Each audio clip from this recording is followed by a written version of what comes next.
Assalamualaikum warahmatullahi wabarakatuh. Salam sahabat, selamat datang di channel Nobida Ardiansa. Bersama kita bisa masih menjadi semboyan saya. Jangan lupa sahabat untuk tetap leave comment, klik subscribe, dan like dan share jika video yang akan saya sampaikan bermanfaat bagi kita semua. Terima kasih atas perhatiannya. Assalamualaikum warahmatullahi wabarakatuh. Salam sahabat. Pada hari ini saya akan menyampaikan mengenai materi permintaan, penawaran, dan harga keseimbangan. Materi mapel IPS untuk kelas 8. Baiklah sahabat dan juga anak-anak, untuk SKKD-nya adalah standar kompetensinya memahami kegiatan perekonomian Indonesia. Kemudian kompetensi dasarnya adalah mendeskripsikan permintaan dan penawaran serta terbentuknya harga keseimbangan. Selanjutnya, indikator atau tujuan. Indikator pencapaian kompetensinya, yang pertama, siswa dapat mengidentifikasi pengertian permintaan. Yang kedua, siswa dapat menjelaskan hukum permintaan. Yang ketiga, siswa dapat mengidentifikasi pengertian penawaran. Yang keempat, siswa dapat menjelaskan hukum penawaran. Yang kelima, siswa dapat membuat kurva permintaan dan kurva penawaran dalam bentuk suatu grafik untuk menentukan harga pasar atau harga keseimbangan. Selanjutnya, untuk tujuan pembelajaran melalui diskusi, yang pertama, siswa mampu mengidentifikasi pengertian permintaan. Yang kedua, siswa mampu menjelaskan hukum permintaan. Tiga, siswa mampu mengidentifikasi pengertian penawaran. Empat, siswa mampu menjelaskan hukum penawaran. 5. Siswa mampu membuat kurva permintaan dan kurva penawaran dalam bentuk satu grafik untuk menentukan harga pasar atau harga keseimbangan. Ini adalah tujuan pembelajaran pada materi pada hari ini. Selanjutnya, profil saya, ini saya Nobida Ardiansa, SPD, biasa dipanggil Pak Didi. Kemudian tempat tanggal saya Gerobogan, 21 November 1978, guru mapel IPS. Unit kerja saya di SMP Negeri 7 Purwokerto. Alamat di Perum Gria Satria Mandratama. Nomor telepon saya sudah tertera di situ, email saya, dan webblog saya. Kemudian referensi materi pembelajaran kali ini, yaitu yang pertama, saya mengambil materi dari buku paket IPS kelas 8. Yang kedua, LKS IPS kelas 8 semester 2 yang disusun oleh MGMP IPS SMP Kabupaten Banyumas. Yang ketiga, buku IPS kurikulum 2013. Yang keempat, dari Google, Yahoo, YouTube. Yang kelima, dari Makro Media Flash. Selanjutnya, anak-anak, ya, kita lihat. Perhatikan gambar berikut. Ini adalah gambar Pasar Wage. Gambar Pasar Wage, pasar yang berada di Kota Purwokerto, Kabupaten Banyumas. Selanjutnya, apa yang kalian lihat? Ini ada pedagang, ada barang yang diperdagangkan, ada pedagang juga lagi, ada pembeli. Ya, jadi dalam satu pasar pasti ada pedagang, barang yang diperdagangkan, ada pembeli, dan nanti pasti ada transaksi jual beli antara pedagang dengan pembeli. Sama dengan hal ini, seorang pedagang ikan dan pembeli ikan, ada tawar-penawar untuk menentukan harga beli. Ya. Selanjutnya, materi permintaan. Pengertian permintaan. Permintaan adalah jumlah barang dan jasa yang diminta oleh konsumen pada tingkat harga, waktu, dan tempat tertentu. Permintaan datangnya dari pembeli atau konsumen. Permintaan dalam bahasa Inggris adalah demand dan simbolnya D. Lihat anak-anak, dalam gambar ini seorang pembeli meminta kepada pedagang, meminta ini pete ya, pete. Kemudian faktor-faktor yang mempengaruhi permintaan, yang pertama harga barang. Harga barang yang dinilai oleh konsumen terlalu mahal mengakibatkan jumlah permintaan berkurang. Yang kedua, kebutuhan terhadap barang. Kebutuhan yang sifatnya mendesak dapat mengakibatkan permintaan bertambah. Yang ketiga, besarnya pendapatan. Pendapatan yang besar mengakibatkan permintaan bertambah. Yang keempat, kebijakan pajak. Pengenaan pajak atas barang-barang yang dirasa memberatkan mengakibatkan permintaan berkurang. Sebaliknya, pengenaan pajak yang ringan akan mendorong permintaan bertambah. Yang kelima, usia konsumen, kebiasaan konsumen. Kemudian yang ketujuh, jumlah barang yang tersedia. Dan yang kedelapan adalah kegunaan barang. Ini adalah faktor-faktor yang mempengaruhi permintaan. Berikutnya, hukum permintaan akan berlaku apabila terpenuhi syarat-syarat ceteris paribus. Apa itu? 1. Pendapatan konsumen tetap. Yang kedua, konsumen kebutuhannya tetap. Yang ketiga, selera konsumen tetap.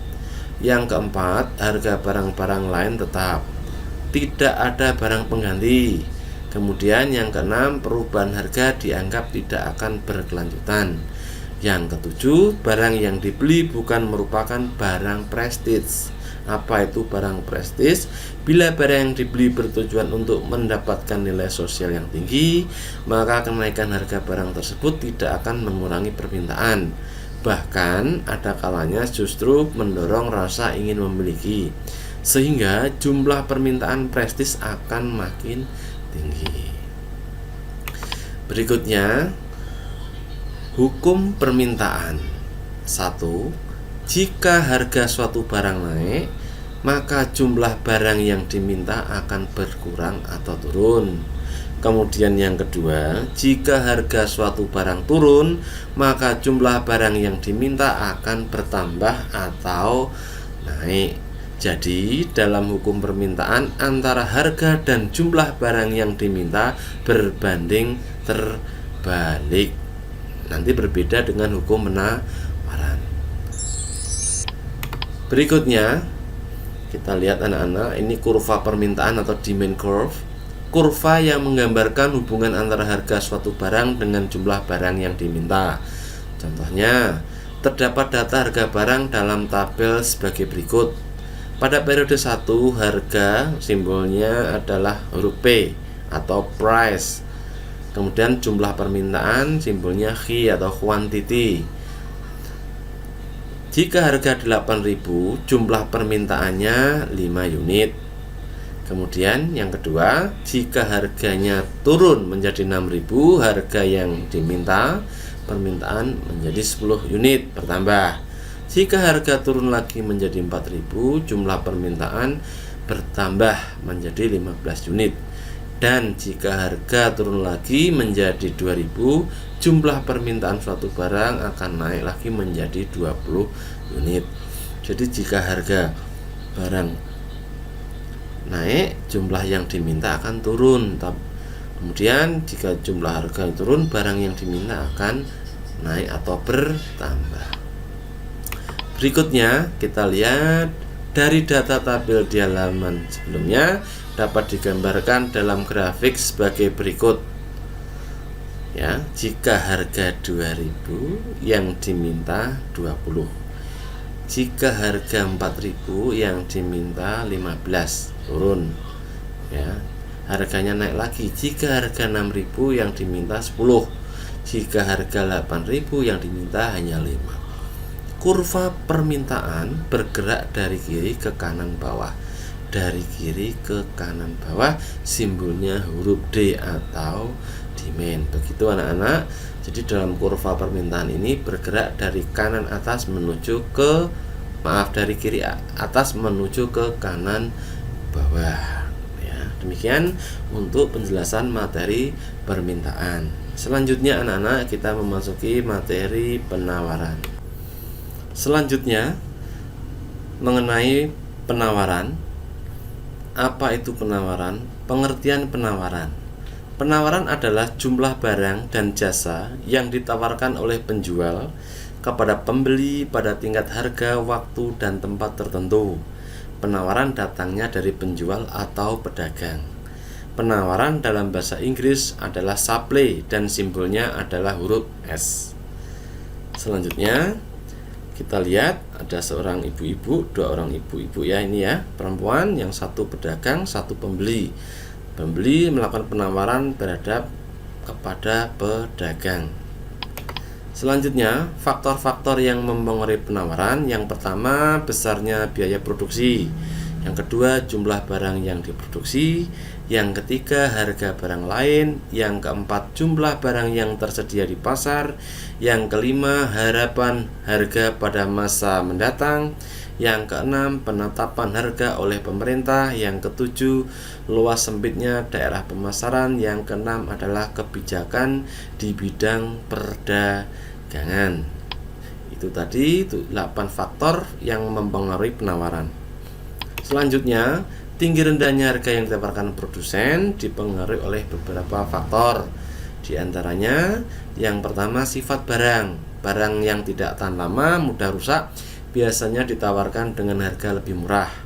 Sebaliknya, harga yang tahan lama akan ditawarkan dengan harga tinggi. Yang kedua, biaya produksi anak-anak. Yang ketiga, harga bahan baku dan penolong. Yang keempat, kebutuhan produsen akan uang tunai. Produsen yang sangat membutuhkan uang tunai maka akan menjual barangnya dengan harga murah. Yang kelima, besar kecilnya biaya sewa gudang. Yang keenam, pandangan produsen terhadap harga barang pada masa mendatang. Yang tujuh, kebijakan pemerintah. Selanjutnya, kita lihat hukum penawaran ada 2. Yang pertama, jika harga suatu barang naik, maka jumlah barang yang ditawarkan akan bertambah atau naik.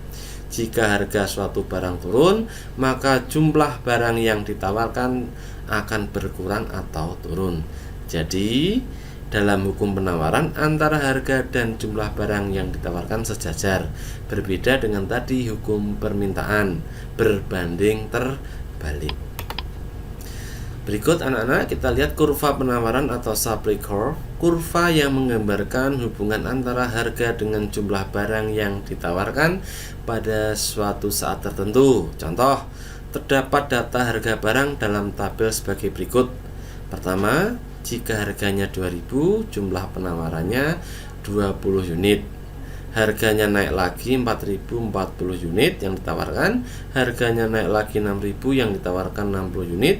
Harganya 8.000 yang ditawarkan semakin bertambah yaitu 80 unit. Selanjutnya kita lihat dari data tabel di halaman sebelumnya dapat digambarkan dalam grafik sebagai berikut. Di sisi kiri adalah price, sisi bawah adalah quantity. Price, harga 2.000 yang ditawarkan pedagang hanya 20. Harganya naik 4.000 yang ditawarkan bertambah menjadi 40. Harganya 6.000 yang ditawarkan naik menjadi 60. Harganya 8.000 yang ditawarkan naik 80. Kurva permintaan bergerak dari kiri bawah menuju ke kanan atas. Simbolnya huruf S atau supply. Semakin tinggi harga barang, jumlah barang yang ditawarkan bertambah. Jadi ini anak-anak hukum penawaran dan kurva penawaran. Selanjutnya tadi sudah kita sampaikan materi permintaan dan penawaran. Sekarang kita menentukan harga keseimbangan. Apa itu?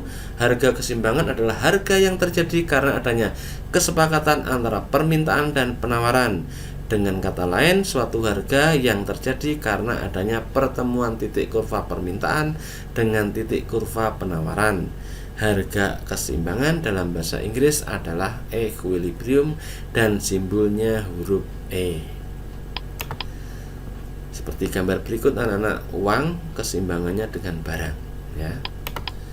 Kita lihat ini terjadi harga keseimbangan antara pembeli dan penjual ya. Selanjutnya proses terbentuknya harga keseimbangan dapat dilihat dalam tabel berikut.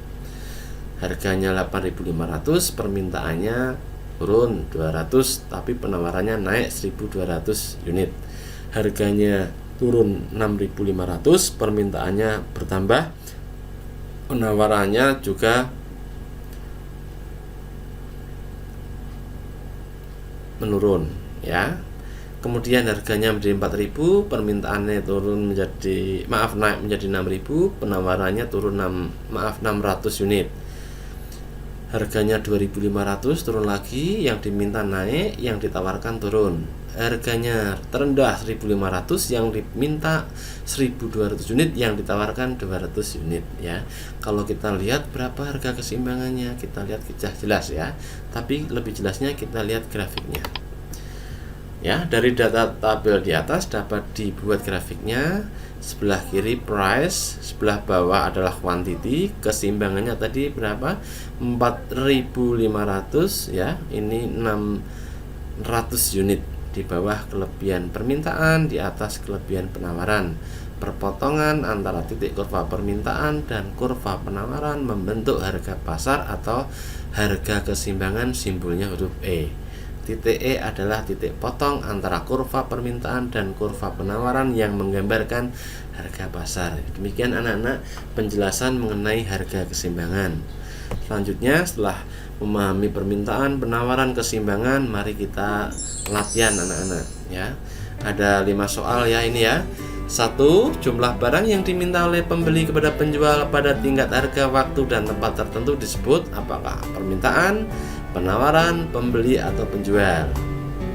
Selanjutnya, dalam hukum permintaan, jika harga naik atau bertambah, maka jumlah barang yang ditawarkan akan naik, turun, bertambah, atau tetap. Selanjutnya, jumlah barang yang ditawarkan oleh penjual kepada pembeli pada tingkat harga, tempat, dan waktu tertentu disebut permintaan, penawaran, penjual, atau pembeli. Selanjutnya, dalam hukum penawaran, jika harga barang naik, maka jumlah barang yang ditawarkan akan titik-titik turun, naik, berkurang, atau tetap. Selanjutnya, dalam kurva harga keseimbangan atau harga pasar, titik keseimbangan disimbolkan dengan huruf apakah D, E, S, atau Q. Ini untuk latihan anaknya, cukup 5 soal saja. Kemudian kita klik evaluasi, kita klik di sini ya, kita buka ya. Ya, yang pertama ada 5 soal ya. Jumlah barang yang dan jasa yang diminta oleh pembeli kepada penjual pada tingkat harga, tempat, dan waktu tertentu disebut titik-titik. Kalian bisa jawab di sini ya. Kemudian nomor 2 ya, dengan melihat kurva di atas, harga mengalami kenaikan, maka jumlah barang yang akan diminta akan ketik di sini ya. Selanjutnya, jumlah barang dan jasa yang ditawarkan oleh penjual kepada pembeli pada tingkat harga, tempat, dan waktu tertentu disebut, silakan kalian jawab di sini. Selanjutnya, dengan melihat kurva di atas, jika harga barang mengalami kenaikan, maka jumlah barang yang ditawarkan akan titik-titik. Silakan jawab ya. Kemudian yang terakhir, dengan melihat kurva di atas, titik harga keseimbangan disimbolkan dengan huruf apa ya? Kalian sudah tahu, materi baru saja Pak Guru sampaikan ya. Oke. Demikian anak-anak, salam sahabat. Materi permintaan, penawaran, harga keseimbangan untuk Mapel IPS kelas 8. Semoga apa yang saya sampaikan bermanfaat bagi kita semua. Jangan lupa untuk klik subscribe, like, dan share jika video ini sangat bermanfaat bagi kita semua. Terima kasih, sekian, wassalamualaikum warahmatullahi wabarakatuh.